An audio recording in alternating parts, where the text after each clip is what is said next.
Hi everyone, it's Jerry. I am on chess.com and I'm going to play a 5-0 game. Just got paired up. Alright, let's try g6, playing against Hugo Oakland. Alright, I guess King's Indian defense. Let's play d6. Don't want to see a quick e5. Aha. Okay, well, let's castle. And get on with e5. I may try for a quick knight h5. I have to be aware of this possibility. I'm going to go straight in for it. Yeah. So they've weakened g3 a little bit. Maybe I could try to show that that's an issue at some point. I don't know. I have to be careful of a g4 move, and that's potentially what's being lined up right now. Yeah, they're ready to just kick my knight. f5 takes, bishop takes, I get forked. f5 takes, g4 is going to get wild. Let's get wild. Why not? Ooh. That's a big decision. I have f4, f3. Oh, I'm really drawn to f4 here. I don't necessarily have to play f3 either. I do like this as a start, though. Let's try it. f3, I don't have to, I could stay flexible here. Maybe I wouldn't mind seeing this advance. I can try to play on the other wing. Yeah, let's shoot for that. Yeah. Knight a6, this is a really good piece, I'm pretty sure. Knight b4, knight c5. On this move, I have queen h4, so opposite sides castling. Let's start with knight a6. Yeah, both my knights are on the edge, but I feel like they're pretty good pieces. So that move, isn't there an issue with that? So you're going to kick my knight and open up the file for my rook. If not, I have a4, and then the knight jumping in here. So you're just challenging my knight straight away. Okay, I may want to transfer this knight here one day. I could play b6 as a start. Yeah, you know what? I like b6. Yeah, basically just saying if you take, I get the b file. Okay, so forget about the knight getting to c5. I think taking bishop d7 with a4 is another fine idea. Important moment. I think this is an important move because if I don't do this, there's a4, knight c3, knight here. So a4, bishop here. I have a lockdown on all pawn breaks. Yeah, this is really good. I think I'm able to now buy myself some time to do whatever I feel. Okay, well, they're clearly lining up this advance. Could I try to make that a bit more difficult to get in? Let's start with this. I want a dark square bishop exchange, by the way. And I'm fine with now moving my queen. The idea here is that now when this advance comes, I have bishop h6, and I can make quick use of the f4 square. And my queen is developed. Let's start with this. They could still look to drop the knight into this square. And I'm going to look to exchange dark square bishops. I want to basically play against this guy. They might try to pick up this pawn with bishop here. Yeah, maybe that's what they're shooting for. Can you really stop bishop here for so long? 2 minutes 22. Can I force this? I could play knight here and then bishop here and then threaten a knight move. Yeah, let's do that. I don't feel like I'm really doing too much by playing rook here. Knight b5, I think I'll hold off and play rook c8, as extremely defensive as it looks. Knight here. Yeah, I just want to get my dark square bishop active. That's my main focus, and I think I have everything under control on this side. Even if one day my A pawn falls, this will give me some compensation that I would have an open line for one of my rooks.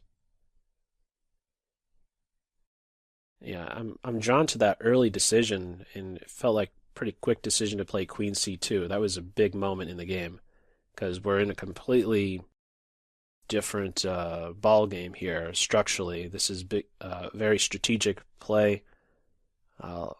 Many instances of fixed pawns present. Opposite sides castling. I'm looking to go after the white king. And yeah, I already have an open line towards the king. And now I'm caught up on time. Is there a connection issue? They've spent quite a bit of time here. I like my position. Says that the connection is excellent. Are they really thinking? Yeah, they're thinking this one through. So let's get on with this. I have this covered enough. Rook here and then trying to get the queen here that's kind of tough. All right, let's start with this. Can't avoid the bishop exchange now. I could always put 3 pieces here to defend. That's what they're going for, queen here. All right, I'll just I'll babysit this pawn. I won't give an inch. Where's the forward progress now? I could drop this knight in here and now bring my queen all the way back. Let me inch the king up. I don't know if I want to really nail the knight in there with A4. I may need my knight to actually contribute over here. What's the best home for my king? Do I keep the structure as is? No, I want to keep the square open for my knight. If he's challenged, I may want to back up. I'm going to drop back. They're playing fast now. All right, they took off a little bit of pressure here. Maybe I could target this guy. Okay, we'll repeat a little bit. Let's try over here. Let's see what my queen could do. How about pressurize C4 some? Yeah, if this knight returns here, I mean, I'm pretty quick to come over here. Let's throw just a quick jab at this pawn. And now we'll come over here. There's no queen here now. Okay, could my knight do something? You know what? I have a different idea. Maybe I put my bishop pointing at this pawn. I don't know if that works even. Feels like they're trying to get this break in. I may need my knight's help. What could he do, though? Put my knight on this square? Okay, I'm going to need my knight's help. Going in for that. I'm going to take him out. And now get my queen over here. I have a dark square blockade. Yeah, definitely have that working for me. I may want to pitch this pawn and put my knight on c5. Let's get him in a position. We're very even on time. I don't know. I guess I'll do this now. I want to sack. I'm going to sack. I think I need to... Oh! What was that about? They didn't take my rook. They missed that... Okay, now they're ready to take my rook. I'm on b2 now. Okay, let's take the rook.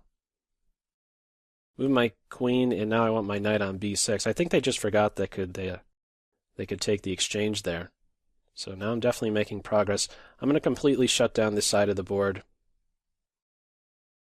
Improve my king now. 22 seconds. This is where the action is. They're offering a draw. I don't want to draw. I feel like I can win this. Queen exchange. And they're going to activate the bishop. Okay. I'm slowly making progress. Now we get the pawn break in. My king's going to help. Now they're dropping some material, though. I don't want that pawn. let's do this. Yeah, I would have ended up in a pin. 9 seconds. My king is finally the last piece that is entering the game and with great effect. And just won on time, but this is one position-wise for sure.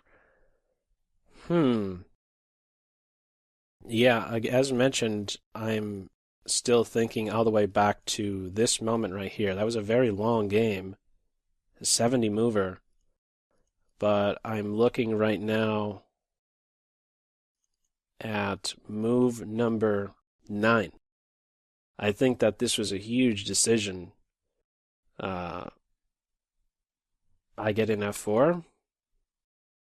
And notice a difference with the pawn being on h3 instead of h2 in this position.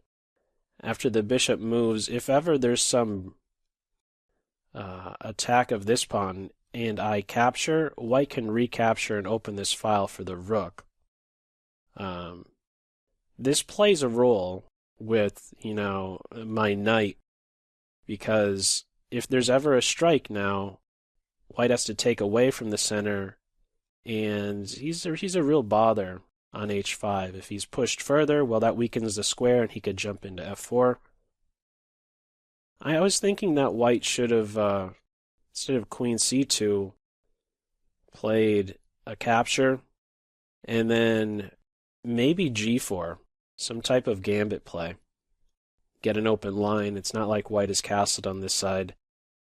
I am taking here and developing. But my opponent has an open line.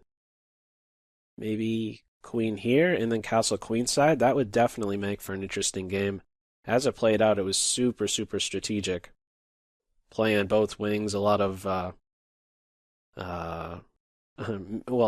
several moves that we were just trying to play quick and solid. It was tough to come up with a plan, but yeah, I like the position that I got once f3 was played in particular, because I knew things were going to transition towards the queen side. So let me bring up the computer and we'll dive into this one further. Okay, this is where I want to be, and we have the Makogonov variation with h3. Ruling out any bishop pin on g4, and there's also this aggressive intention as well. Looking to maybe one day castle queenside and launch some attack against my king. So I got on with e5. Have to challenge these guys in some way. The middle pawn, that's where white is weakest. That's a hole. So one of these two strikes needs to hit. e5 it is, and knight h5 straight away. Okay, many different possibilities here. Let's go with knight h5, and after knight there, so this is already a pretty critical moment. So f5 right now. Well, first of all, it didn't like knight g to e2. It prefers bishop to e2. I was going to dive right in. Even if one day I drop the pawn, if this kind of thing happens, I don't have any concern over dropping this pawn.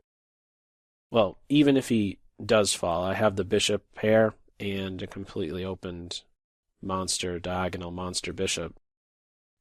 So that's what I would have done on bishop to e2. So they're just securing f4. I got on with f5. It likes f5. And what does it want to do? It wants to take on f5? Yeah. So this is important here. Takes.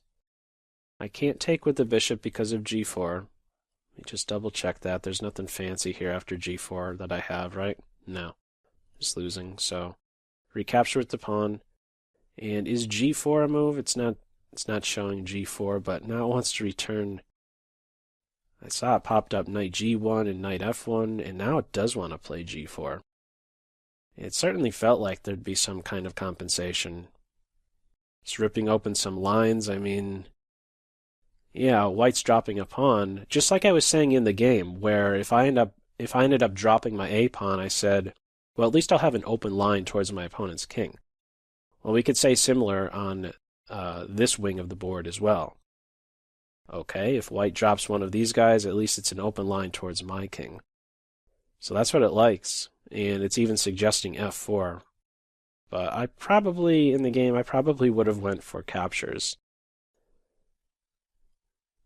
But yeah, this is kind of scary. There's full compensation here. And probably given more time, this evaluation would even go up in white's favor.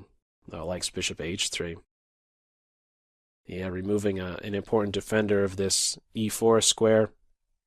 Yeah, that would be that's something to look out for. So what can I conclude here? Well, would I even want to go into this position again after f4? Or excuse me, f5? I think I have to definitely play f5. So from this point, maybe I would consider more f4, let's say, instead of the win of a pawn and opening up the h file for the rook. Yeah, that's an important point. It's suggesting f4 here. f4, bishop d2, and it says run away with the knight. Okay, well, that didn't happen. We didn't have so many pawn exchanges in this one. Super locked structure. Queen c2. Does that throw any advantage away? Just doesn't like the move f4. And now what? Bishop d2. a5. This is the right way forward. My opponent at this point is basically, they have to go queenside. I have a lot of space over here, and it's an easy attack against the white king if he goes kingside. So one instructive moment, I think, was, I don't know how well I voiced it during the game. Okay, a5, knight a6. Two very good squares for the knight. Didn't want to step on d7 because then he's kind of locked into only going to c5. It's true he obstructs the bishop, but the main point here is that I like to have two options for the knight. He's on the edge, but he's well positioned here. So a3, knight c5, and king to b1. Yeah, it's just going to be a struggle for white, unless there's some fancy tactic that was missed throughout this 70 mover. I think I was always in control. Now I have another decision here. Yeah, it's suggesting to take and probably play bishop d7 with a4. Yeah, this, and then queen c2. I don't know, what was it suggesting? b5? I probably would have played this, though I wonder about c5. Is c5 a move here? Yeah. They're a little bit backward in development. I'm just trying to see if there's a way that white can crack open the position and help their own pieces, but I don't really see that happening. And as it is now, when I get in a4, I have one pawn controlling two, and I could one day now drop my knight into c5. I didn't have that option in the game because I decided to play b6 and recapture, and I was clogging up the c5 square. So this was definitely an important moment right here when knight a4 was played. I should have maybe considered knight takes knight. And, well, no, it's another way to play it. Knight takes knight with bishop d7 and a4. But I think how I played it was fine too.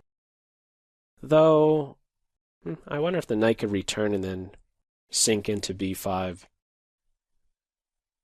Yeah, now it's even suggesting this knight play here and key in on b5.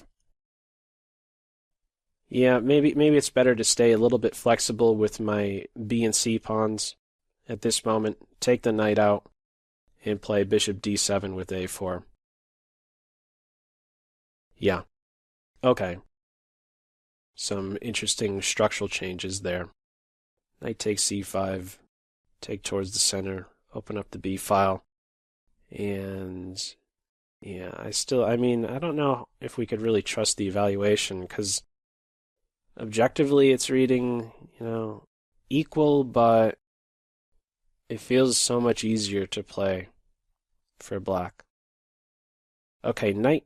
Okay, maybe this is an important moment. Yeah, it must be an important moment because now I get this lockdown, or my opponent is not able to lock down the queen side. So they wanted to prevent this move, but I guess what was more important is knight c3. And on bishop to d7, I think the move a4 is strong here. It's not suggesting a4, but I'd like to illustrate this. This is a key moment. a4 is in, and now next, it's suggesting I play c6. Something I'd like to shy away from because it's opening up this file for the rook, it's opening up this square for the knight, and it's making my d-pawn vulnerable. So my idea here is that the idea that I'm trying to share here is that if knight c3 was played instead of f3, white will be in time to lock down on b5, and because of this, I won't have play against their king on this wing. This is basically shut down on this side of the board now, and I guess I'd have to be going with c6 as the computer's pointing out, because the alternative is to then sit and wait, and it will be white who is then playing against my king, prepping some type of advance on this wing of the board. Things could have turned around quite a bit if white was a little bit more timely with this knight c3 and a4 idea.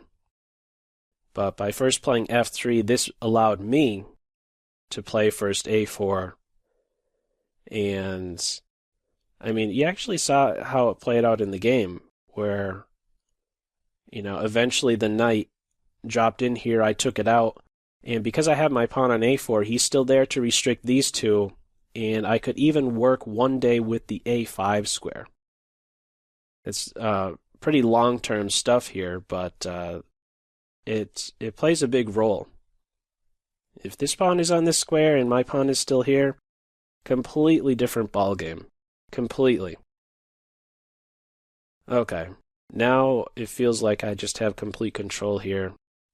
I'm just kind of skimming through. I don't think anything fancy was missed here. Yeah, I wanted to provoke the bishop going back, so in the event of this, I can gain quick access to what would then be a hole in white's position. Yeah, if this guy ever moves, now this becomes a very key square. Bishop h6 into f4. And I can now look to target the f-pawn. So, yeah, I don't think that anything was missed here. It's tough to make any suggestions for white, especially once I get the dark square bishops off, my bad bishop. So, yeah, they're trying to target my pawn, but I'm always there in time to support him. They eventually put a third attacker on it, but I was able to double up and defend. So dark square bishop's off. I just want to see how the evaluation is maybe changing. It's a little bit more than a pawn advantage for me. Queen takes. Yeah, and a little bit of shuffling here. I jump in, I go elsewhere. Yeah, a little bit of floundering here. I want to get to a point where it's maybe there's some tactic now that I have some pieces over near the queen side. Let's see. Right there, I just want to take him out right away. Yeah, now I have this square to work with. It wants to return with the knight into h5. Okay. At one point, I don't think I voiced it in the game, but I wanted to play c4 and then jump my knight in here, but I thought that white could maybe sack back the exchange. Maybe I could just quickly highlight that, because once I ended up winning this pawn and they didn't take my rook, it was kind of just simple then. It's kind of tough. If this pawn ever moves, I mean, they're subjecting their king to some problems there. And knight to d7. And this is where I captured the pawn. Now, first I wanted to make sure the other side of the board was locked down. No, I even took it here. It's not really a fan of that capture, but I don't know. I kind of had an eye on the clock at that stage. It probably would have been better to, I don't know, I was going to say maybe first lock up this side of the board, get in h4, and only then go in for this. One thing that's maybe interesting is that if the queens are off here, I would definitely not want to have my pawn on h4, because I would prefer to keep this path open for my king to put some pressure on g2. You could see that happen. The queens weren't on the board if somehow there was a queen exchange, queen here, and, you know, they're exchanged one day. I would like to have this option open.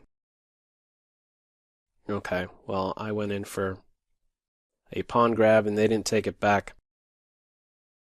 So it's just downhill from here. Yeah, and by this time, after rook here, you can't take, and even after bishop to c4, you can't take still because there's that fork. And I could still keep the rook there and maybe do something else. I just exchanged, and now it's just gone from here. But right around this point, when my knight was here, I was thinking about this. And after captures here, but there's this exchange. It's even suggesting that to give the exchange back, and now my opponent has a minor piece and 2 pawns for the rook, and now they're on the offensive all of a sudden. This pawn is under fire. This bishop will become very active, and I don't know how my rooks even get active. They're very clumsy right now. So just wanted to point that out. It was an idea, it was a thought, but they're going to be quick to invest some material back just to kind of crash through and go on the offensive. So, yeah, from here it was not too difficult once I scooped up that b5 pawn. And also, once the queens were off, my king was able to contribute. Just wanted to lock down this side of the board. And now I can run over with my king. Yeah, they're just going back and forth with the king. Not too much you can do as white. So I don't think anything's changing here. Yeah, with the queens off, it's now -2. Close to it. Yeah, and I'm certain that there isn't anything missed from here on out. Yeah, just one little trick. Takes here, there's bishop here, so I could even still do that, apparently. King here, and then I could push my pawn up. If rook here, I could always push with c4. But there's no reason to... Actually, it's reading as 0 because I can never get out of this pin. How do I break the pin? Rook c5. Well, first off, king c5 runs into... it gets in the rook's way. There's bishop or rook takes. I can never get out of this pin, so... Yeah. There was no rush with taking that pawn. That's why I just instinctually looked to improve my king. c4 stuff. And only at a later stage pick this guy up, and I will not be in a pin then. And they just timed out at that point. Okay, well, sometimes it does happen like that, where it turns strategic. We definitely got to see a strategic game in this one out of the King's Indian Defense, Makogonov. Anyhow, as usual, feel free to leave any feedback to this video in the comment section below. Hope you're having a great day, and I will catch you soon. That's all for now. Take care. Bye.